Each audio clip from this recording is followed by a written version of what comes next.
Hey everyone, and welcome back to another episode of Canadian Gamers. And if I'm not mistaken, this is episode 92. Yeah. And while I would love to tell you that Steven is here or that Ahmed is here, no one is here. I am all by my lonesome with my little cat beside me. It's quite sad and depressing. So what's going on? Well, first off, Ahmed is he's right in the thick of things with, I forget what it was, what he's doing, if it's his thesis or I don't exactly recall off the top of my head. My phone is a little far for me to grab, but yeah. So he's kind of he's basically he's locked up with schoolwork. So there's nothing that I can do about that. He's going to be back in the thick of things soon enough. But he won't be available most likely to do much because he's going to be absolutely obsessed with Super Mario Odyssey. And then with Steven, well, Steven basically, he hasn't seen his children in days, probably going to get a divorce because Pokemon Ultra Sun and Ultra Moon was just released. And if you don't know Steven by now, he is like the Pokemon Omega Nerd #1. He's, what did he do? He downloaded the game on his Japanese 3DS that I bought him, a number of years ago now. And he wanted it because he could play it like 12 hours earlier, something like that. He had me register the game, like his profile, to the Japanese Pokemon website, which was kind of funny.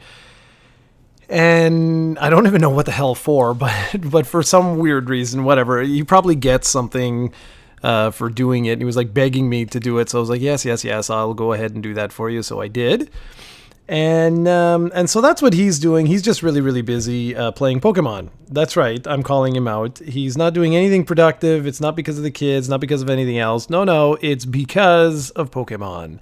What a loser. So I'm all by myself, and the truth is that I've actually not done much over the last, maybe 2 weeks? I really, really haven't done very much. I've been so busy with work that I'd love to tell you that, yes, I've been playing Skyrim, and I've been playing, this and that, and everything else, but the truth is, no, I have not. The only game that I've been playing a little bit of here and there is Super Mario Odyssey.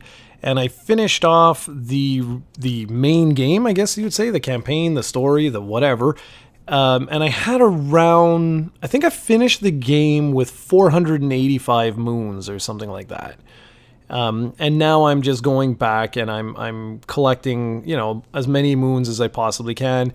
Realistically, I think I could stay with this game probably till the end of the year, if I'm being honest. But Pokemon should be here next week. It's one of the subjects I'm going to talk about today is about Amazon. And even though, Steven did the same thing when he had his solo podcast, but we have further examples with them that are really frustrating, especially for, I was going to say Canadians, but I can't imagine that it's different for Americans as well, unless it really is only a Canadian problem. But we'll touch base on that a little bit later. So yeah, I guess I can tell you my final thoughts on Super Mario Odyssey are that it's a really, really good game. It's going to appeal primarily to those that miss more of the exploration aspect of Super Mario 64. And yes, of course, there's elements from Super Mario Galaxy and Super Mario Sunshine as well. But I'd like to say that really this is more like Super Mario 64 2. It really feels like an evolution of Super Mario 64, and that's not a bad thing. I mean, to me, this is a really, really good game. I really like a lot of the different things that they've done. There's little nods to past games just about everywhere, and I gotta admit that I'm really surprised by the quality that Nintendo has put out this year on the Switch. I mean, I can't see anyone arguing that fact. They put out some absolutely incredible games in the last 8 or 9 months. It's been really something. So that's pretty much it. Like I said, I mean, after I finish this podcast, the chances are quite high that I will go ahead and I will, go and collect a couple more moons for the rest of the afternoon, something like that. And why? Because it's fun. And that's pretty much it. The game was really easy, I found, up to the very end. Like, in other words, if you just did the story, I think this would be one of the easiest 3D Marios ever. I didn't die, like, once at any of the boss fights. I have died, though, during the repeats, and this is something that in the post-game you have to fight the bosses again, and there's this one water guy. I must be doing something wrong. I have to figure out what's up with that because, well, I don't want to spoil it for anyone, but it's quite challenging. And so, yeah, so I really, really enjoyed everything everything about Super Mario Odyssey, really, and I really have enjoyed the fact that the challenge seems to be increasing now as as I tackle the post-game content, which I'm really, really happy about, because I was a little concerned that, maybe it would be really easy to get like all 50 kajillion moons, but no, I don't think so. And I did find some really good tricks for a couple of the really, really hard ones. And I'm really, really happy about that. So that's pretty much it for what I've been up to. As usual, for you guys that pay attention to this, the podcast gives every second Sunday. And normally there's 2 of us or more that take part in it. And of course, you can download the audio version from iTunes and other podcasting services. Just check up Nintendo Fanboys or Canadian Gamers or even Project COE and away you go. So we're going to start off today talking about the October 2017 NPD numbers. And some interesting stuff. I actually got a press release from Nintendo claiming that Super Mario Odyssey was the #1 selling piece of software in October 2017, which was really impressive considering it was only on the market for a couple of days. But we also know that this was like the fastest selling Mario, I think, like ever. And why I say this was interesting is because when the NPD numbers came out, it actually showed that Middle-earth: Shadow of War was the #1 game. So I was like, what's up with that? Well, it turns out that for Super Mario Odyssey, the reason why it's the #1 game, it's the #1 retail game. But when you include digital downloads and whatnot, that's when Middle-earth: Shadow of War was the #1, according to Forbes. I got this report from Forbes, so don't yell at me if they're wrong. Yell at Steven. In terms of hardware, the Switch and the Super NES Classic were the 2 top-selling pieces of hardware for October 2017. Switch was #1, and the SNES Classic was #2. And I think that's really, really interesting. If they can continue to pump out the SNES Classic, I really wouldn't surprise me if that bad boy stays within the top 3 for the foreseeable future, because it really is an amazing device, and I'm really sad that I just haven't had the chance to play more of it, because it's a blast. So if you can find one, I would highly recommend picking it up. And it's interesting to see how well the Switch is doing. And I know Steven and I talked about this in our last episode of Nintendo Fanboy, saying that, you got to look at the sales from a certain perspective, because one could say, like, yeah, they're doing well, but this is a brand new system. You know what I mean? Like, is it on track to beat, like, the PS4, for example? Well, not quite. But that being said, this is impressive. And I think it's important that we talk about that and that we say that this is impressive, because Nintendo hasn't had a successful home console like this since the Wii. And the Wii really wasn't for a lot of Nintendo fans. So for someone like me, this reminds me of like the Nintendo from the GameCube days. You know what I mean? Like, in the sense where, like, a lot of people are talking about it, the system's doing well. And yes, I know the GameCube wasn't exactly their highest seller. And I ignore Wii U because everyone did. I really enjoyed the Wii U. There was a lot of good games that I played on there. I missed the Miiverse, the fact that, that's gone now. It's a little sad. I like what they did, though. They had like this little memorial for it for the last couple of days. They were saying goodbye. So you had like Shigeru Miyamoto was, he drew like a little something to say goodbye to the community. And it's a little sad because like that was a special place. That was a neat thing they had done.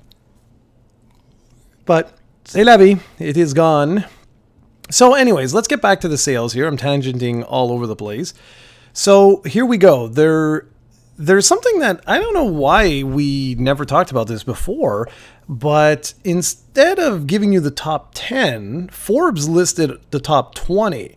And this really puts things into perspective for me because there's a lot of games here that if I only looked at the top 10, we wouldn't get. So let's start with the top 10. So we have Middle-earth, Shadow of War, Assassin's Creed Origins, Super Mario Odyssey, South Park: The Fractured Butthole, NBA 2K18, FIFA 18, WWE 2K18, Madden NFL 18, and Destiny 2, and finally at number 10, Forza Motorsport 7. Now, why I say that's interesting in and of itself, I don't really have too much to talk about there. Interesting that Assassin's Creed seems to be really back in action, coming in at number 2. Also very happy to see South Park so high up there. That's really, really good. But check this out. If we include the next 10, watch what happens here. Gran Turismo Sport at number 11. That's interesting. Grand Theft Auto 5. That's interesting too, because Grand Theft Auto 5 has been in the top, I'd say 20, probably since day one. That game, the sales, it's just insane. Anyway, number 13 is The Evil Within 2. Number 14 is Wolfenstein 2, The New Colossus. 15 is The Legend of Zelda, Breath of the Wild. 16, Mario Kart 8. 17, Fire Emblem Warriors. 18 is Tom Clancy's Ghost Recon Wildlands. 19 is NHL 18. And finally, rounding out the top 20 is Tom Clancy's Rainbow Six Siege. Very interesting stuff. I thought that was really, really interesting. A lot of Nintendo games on the top 20 pieces of software sold here. So Fire Emblem Warriors, I wonder how that did. Because we know that by looking at the digital sales on Nintendo platforms, that Mario Kart 8 is charting like all the time. But this seems to go with what I was saying in those discussions, that I was wondering how Breath of the Wild was doing in physical form. It seems to be doing just slightly better than Mario Kart 8. But interestingly, Mario Kart 8 is doing significantly better than Breath of the Wild in terms of the digital download. So it's going to be very interesting to see moving forward. Steven and I both sort of say that Mario Kart 8 will be the highest selling game on the Switch, unless, of course, there's some breakout title that we don't know about. But very, very interesting considering it's a Wii U game. So other than that, let's see, was there anything else? Wolfenstein 2, I'm glad that charted. I would have liked to have seen it a little bit higher, but that's okay. I really wanted to play that, but just haven't had a chance. I didn't buy it even, but I really, it's one that I really want. Okay, so next up, we have a little bit of information on the Xbox One X, which is very, very, very interesting. We don't know how it's doing in North America. We know in Japan it sold out all over the place, but then when they released sales figures, it was like 1,200 units sold. So it's like, okay, well, great. But we do know that in the UK, it sold 80,000 units in its first week of availability. Now, why is that interesting? Well, it's interesting because the PS4 Pro took over a month to do the exact same thing. So I find that really, really, really interesting. And to be really fair, when I look at the Xbox One X, it is something that looks enticing. You know what I mean? Like, it's the type of thing where you're like, okay, this feels like a... That's really funny. He's saying hello to you guys. And also telling me, turn around and look at me, you douchebag. That's what he's saying. So yeah, when I look at the Xbox One X, it does look enticing. It looks like something that doesn't feel necessarily like an incremental upgrade over the existing piece of hardware, which was something that the PS4 Pro did. I still cannot believe that the PS4 Pro didn't include an Ultra 4K Blu-ray drive inside. I mean, the Xbox One S has one of those, but the PS4 Pro doesn't. So to me, the Xbox One X certainly looks like a very good piece of hardware. I'm not really feeling where Microsoft is going right now in terms of the brand. I'm still not, I mean, it's like I don't understand why I would buy an Xbox when if you have a powerful enough PC, you can just play absolutely everything on PC and still have Xbox Live and do the whole thing. Like it just, I don't quite get it. But whatever, that's fine. Like I said, that's for me. I'm just not feeling it right now. But clearly, lots of people are. I mean, the system, at least in the UK, seems to be doing quite well. And the UK is predominantly Sony, Sony land. So it should be interesting to see how sales fared here in North America. I wonder if the Xbox One X is actually going to be the number one selling piece of hardware in November. Because this is what's going to be really interesting going into the holiday season, is to see where all of these consoles end up. I mean, if the Switch is still the number one selling platform going into the holiday season, that could be very telling for Nintendo for next year, especially if Skyrim does well, LA Noire, Wolfenstein when it comes out. If all those type of games do really, really well, this could get very interesting for Nintendo. But by the same token, if the Xbox One X suddenly takes off and does, exceedingly well, that too could be very, very interesting. And then, of course, where does this leave the market leader right now with Sony? What's going to happen? What's going to happen with that? So it's going to be interesting, I think, to see what happens moving forward. Okay, so moving on. I mentioned earlier that I had some stuff to say about Amazon. Well, we talked a little bit about this, but depending on which show you watch, unless you watch all of our stuff, Amazon's been really annoying both Steven and myself lately. And this is nothing really new. I don't know why I say lately, but just in general. If you pre-order certain things, you're not going to get them for the first week of their availability. It's just that simple. It's just not going to happen. And I don't understand what's up with that. I'm getting more and more and more confused as to what the hell Amazon is doing. If I pre-order Super Mario Odyssey 6 months before its release, and you allowed me to do that, like I literally did it the same day that you had your posting up, how in the hell do I not get that game on launch day or the day after? And this is with me paying for, super fast shipping. And when I contacted customer service, they were basically like, well, we don't have any guarantees about that. I'm like, wow, thanks, guys. You're like total douches. That's just fantastic. And I was really, really annoyed with Super Mario Odyssey because I had to wait days, man, before that came out. I could have just downloaded the damn thing, or I could have just gone to the store, but I wanted the convenience to have it shipped to work, and then I was just going to go and, bring it home, play, or have my Switch with me at work, and then play it on the way home. But no, that was not an option. And then with Pokemon Ultra Sun and Moon, this is really cool, man. This is something. So I had pre-ordered those games, 50 years ago when they were originally announced. And then Amazon said, oh, well, we're going to have that really cool, 2-pack with the steel case, fancy version that's going to have both versions of the game. And I was like, cool, man, that's so cool, because I'll be able to, I'll be able to get that. And there we go. A little bit of like a collector's edition type of thing for the inner geek in me. And I just thought it was weird because, over the last, say, 3 weeks, it still said, shipping or ship date pending. Now, to be fair, within the first day or so, those that listing was actually delisted and said this product is sold out type of thing. So I was like, yeah, I got one. Excellent. And then I contacted Amazon and was like, hey guys, why don't you have the ETA for shipping as the same time as the other versions of the game. Like, I don't understand. If it comes out on, November 16, 17, whatever it was, why is it saying, we'll email you when we have further information when this game will be shipped? And they come back to me and they're like, oh, we just don't have any idea when the game's going to be shipped. I'm like, what? Like, how is that possible?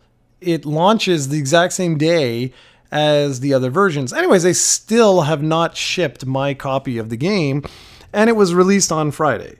So, I'm kind of like, what the F?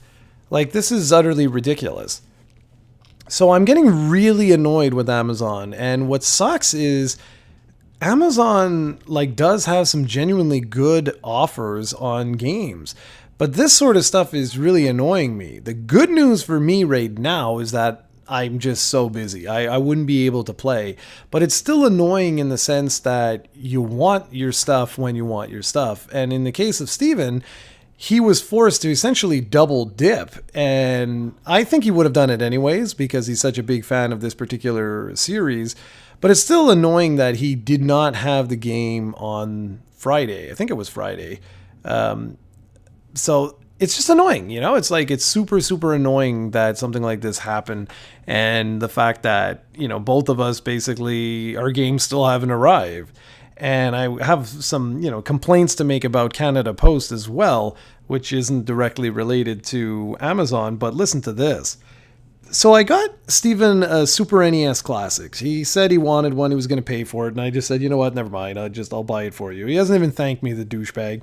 But what's interesting is it cost me $42 to ship the damn thing express and have it there within 3 days. It took over 2 weeks, I think it was, or something insane like that. And then we both thought they lost the damn thing. I had to call Canada Post, but nope, they won't do anything for you. You're not going to get any money back. They're like, oh, our guarantees. Well, there's no money back guarantee. It's a loose guarantee. I was like, what kind of BS is this? So it's just been a doozy of a week. So he finally went and picked it up. Actually, today, as of the time of this recording, he finally has it. But talk about annoying, seriously, talk about super freaking annoying. I was like, I can't get over this crap. And now for more complaining, seems like this is going to be a complaining podcast. I'm sure a lot of you guys know the story. I'm not going to repeat absolutely everything. But Star Wars Battlefield 2 has caused quite a bit of controversy.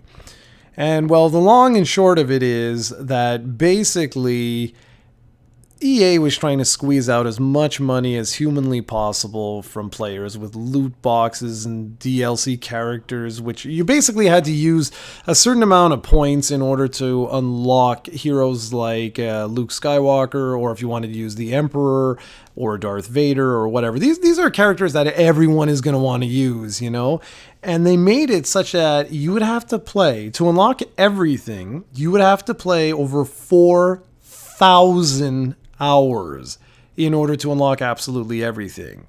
Or, of course, you could use real world money. But people that were testing this out were like, it's going to cost you hundreds upon hundreds of dollars in order to get absolutely everything. And so people literally lost their minds. They were freaking out. There was a Reddit post that became the #1 most downvoted post in the history of Reddit.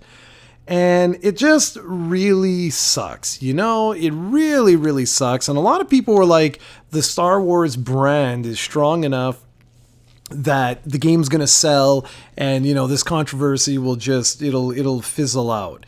Well, that's not what happened at all. People really voiced their concerns, and it turned into a PR nightmare for EA, whereby so much so that they decreased the amount of, I forget if it's points or whatever it is that you need to unlock these different characters, but they decreased the amount by 75%.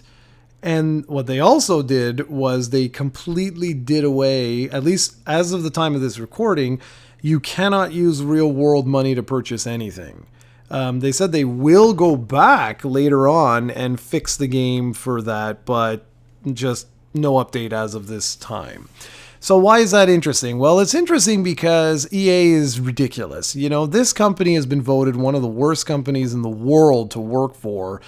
It's gotten better over the last couple of years, but it's still there, you know, like that mentality of like, stop using and abusing your player base. Like, what the hell is wrong with you, as well as your employees? And people are just really annoyed, and I'm glad to see that this happened. And I think this goes to show you the power of being able to voice your opinion on social media and elsewhere and really have it heard. If enough people stand up and say, you know what, no, we're not going to take this crap, it will be noticed, and you know, they will do something about it. And you guys, you have the power to really stop companies from doing things you don't want them to do. And a great example of that is Marvel vs. Capcom Infinite. People bitched so much about that game and all the different, you know, the aesthetics, the character roster, and so on and so forth. And the game just fundamentally bombed at retail. Street Fighter V, Ultra Street Fighter V on the Switch has outperformed Marvel vs. Capcom Infinite. Now, I doubt that's going to last for very, very long, but still, the point being, like, it doesn't make any sense. Capcom really screwed the pooch with that one, and they paid for it due to player feedback and backlash. And I think the same thing will be true with Star Wars Battlefield 2, but now that they've sort of like calmed things down and they're reversing on a lot of these policies, I'm sure the game's going to do well, but these things shouldn't have been in place to begin with. DLC and stuff like that, as long as it's not paid to win, people won't care. They'll buy expansion passes, they'll buy, cosmetic goods, but don't lock different characters that people want behind like a paywall. That is like low. And don't make people don't make people play your game for 4,000 hours to unlock everything. I mean, I'm sorry, but that's ridiculous. Even MMOs, that's asking for a lot, you know? So, I don't know. I was kind of just taken aback by that and was like, what the hell is wrong with this company? And speaking of Electronic Arts, I don't know if you guys have heard, but they actually purchased Respawn. Respawn are the guys behind Titanfall, and they were actually founded by the original founders of Infinity Ward, back when, that company actually meant something. But don't really have too much to say about that. I think the founders of Respawn pretty much did that for a nice, lovely paycheck, because they paid, I forget what it was, but it's like hundreds of millions of dollars for the company. And obviously they want the license, they want the IP to Titanfall, so they got it. But I don't really have too much to say about that. And so the last little bit of news here, I'm going to try and see if I can think of something else to chat about after this with you guys, because I'd like to have the podcast around 35-40 minutes would be good. Anyways, the last little bit of news that I have is not really news, it's just something that interests me, is that Dragon Quest X version 4 was released on November 16th, and it's loosely translated to something like the 5,000-year journey to a faraway hometown online. I actually don't like the hometown in that tagline. I'd prefer if it was like 5,000-year journey to a faraway town, something like that instead of hometown. Sounds weird. Thanks to Cranberry, my copy is in the mail, so thank you very much for that. That's awesome. And as a matter of fact, the footage that you guys are watching here is actually from Itatagi Street on the PlayStation 4. At least, I think it is. Yeah, it's from the PS4. And that's thanks to Cranberry as well. And that really, really helps out, because we don't have to, I don't have to worry about, playing some game and capturing footage and all this sort of jazz. With this, I can just slap it all together and publish it. And it really, really, really helps out. So without going too deep into what's offered in version 4 of Dragon Quest X, because I don't have it yet, so I don't really know, what I do know is that there is a brand new level cap, and Cranberry really cracked me up today. She really, really cracked me up, because The level cap raises from level 99. You ready? Do I have you in suspense? To level 100. Yeah, that's right. They raised the level cap by 1. I was like, what? Now, if you don't know anything about Dragon Quest X's like expansions or the way these things work, basically, you usually have to do you always have to do a quest in order to raise your level cap, but often it's like in increments of 5. So it's funny that a new expansion comes out and they raise the level cap by 1 right now. Now, I'm hoping that doesn't mean that they're gonna drip release content to keep us, keep the fans happy. I really hope that they have a larger amount of content available, and I'm sure when Cranberry chimes in when she listens to this, she'll list off a whole bunch of stuff. But what I do know is they did also increase the equipment for gear. They allow you now to take part in a quest that will give you 125 slots, which is really useful because version 3 capped out at 100 slots for your armor. Okay, not talking about, that's why I say equipment, not talking about items and stuff like that. So that's all I literally know. I don't know anything about the story or where they're going. I haven't checked out anything, and obviously my copy is in the mail, so that's that. It was kind of sad though, because that day also marked the very final update to the Wii version. And that's it. The Wii was essentially taken offline as of November 16th. But interestingly, it took a piece of the game with it. Now, for those that don't know, Dragon Quest X was originally developed for the Wii. That's typically what Square does, or Enix, or rather Square Enix. That's what they do. They release a Dragon Quest game on the system that has like the biggest user base or the biggest install base. And so with the Wii, that was like a no-brainer, right? But it was funny because they released essentially an online-only MMO on the Wii. Like, let that sink in. And of course, the game has been ported to a wide variety of different platforms since then, but it did originate on the Wii. That was the platform it was originally intended for, and it's what all the controls are mapped to, and so on and so forth.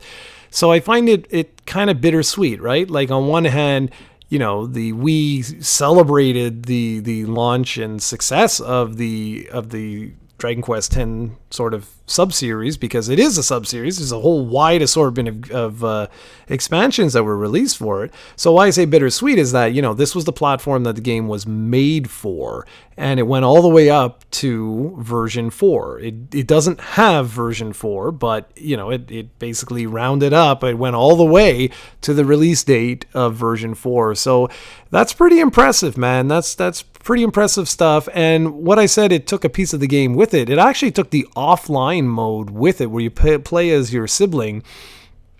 So if you want to play that now, it's not just the offline mode. I think it was the extended offline mode is what it took with it. It's kind of sad, because now the only way to experience that is to play through the Wii version of the game. And that's not an easy thing to do, because you have to have a Japanese Wii in order to do that, plus a VPN and so on and so forth. So that's kind of bittersweet. And Cranberry was on the Wii version for literally years. And I think she said she started in 2000. She say 2002? I want to say is what she said. Let's see. Let's go. Dragon Quest X release date. Let's see what we got. Yeah? Not 12. That's what it was. So she was on there for August 2nd, 2012. So she was probably, I don't know if she was there like at launch, but it's not bad. She was there for essentially 5 years. And on our Let's Play, for those that are watching it, and I hope you are, and hope you're enjoying it, like the vast majority of those videos that you've seen are with Cranberry playing on the Wii version of the game. And that's pretty awesome. And it always impressed me that I was playing on the PC version, she was playing on the Wii version, and now, But Maymay, when Maymay joined our little party there, that she was playing on the 3DS version, and I love that all of them are connected. They all play on the same servers, so you have all these different systems playing together. And it's really, really cool stuff. So Cranberry's moved on over to the Switch version of the game. I'm still on the PC, but I don't want to be on the PC version anymore. And the reason why is because it would be so much flippin' easier if I could play this on the Switch, because with the Switch I could take it with me. I could play at work, I could play, anywhere, if I had, like, during my lunch break, things like that. But alas, you need to have the damn VPN set up, and it's so stupid, man. It's so annoying because Dragon Quest X is truly a living, breathing experience. It's more than just a game. And you can devote literally thousands and thousands of hours. I mean, you could devote years to this particular game.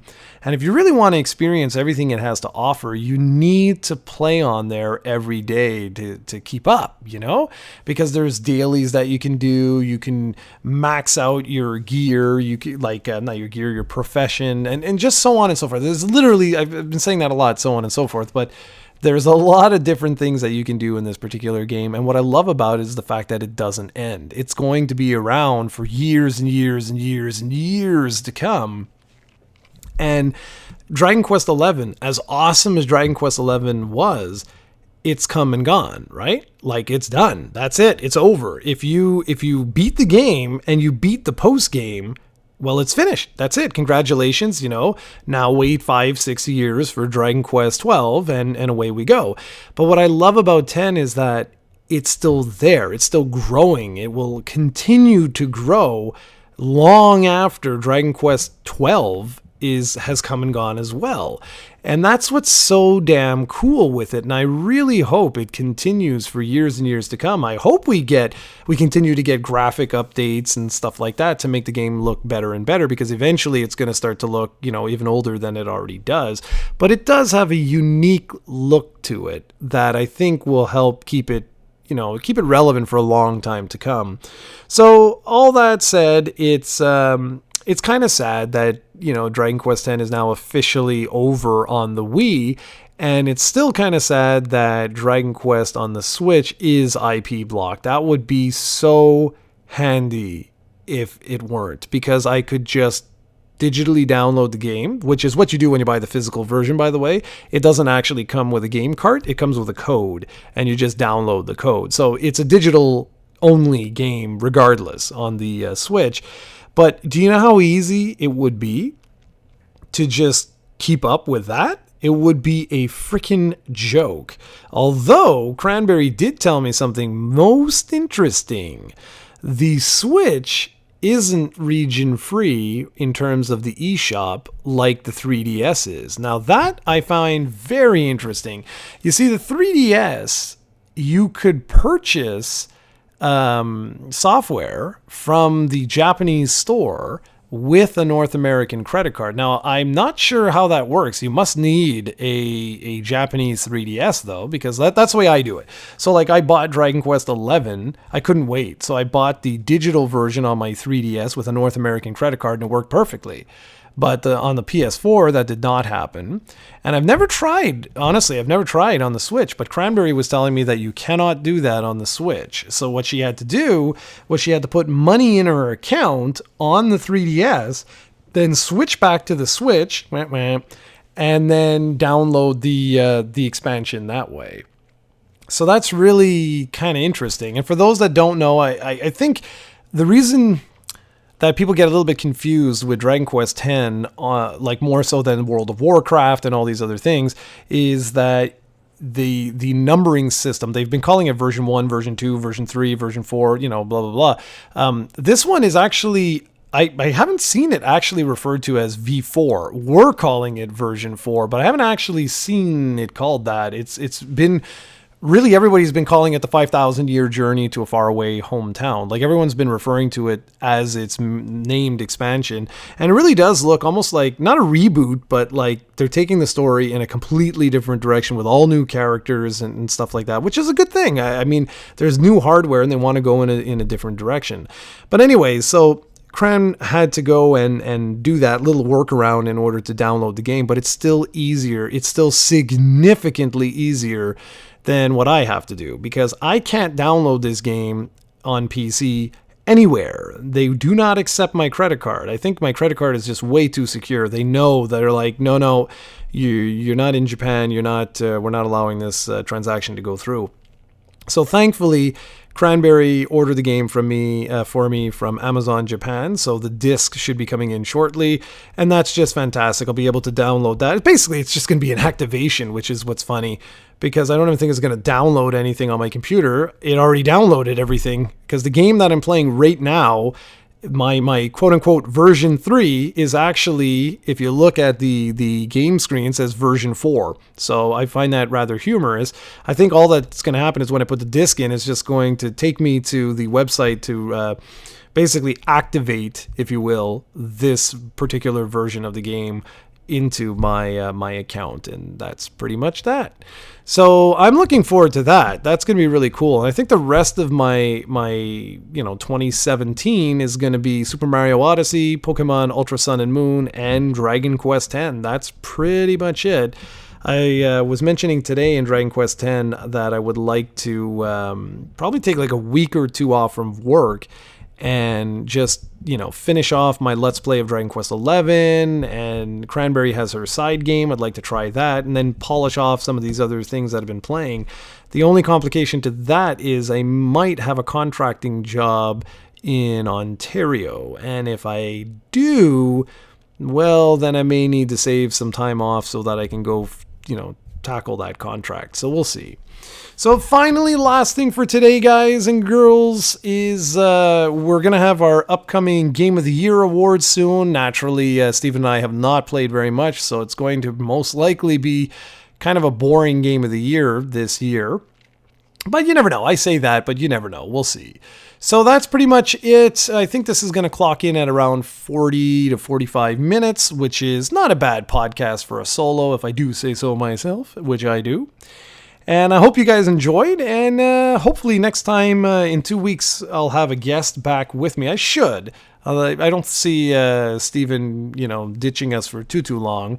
And that's pretty much it. So I hope you guys enjoyed, and I will see you all soon. Take care, everyone.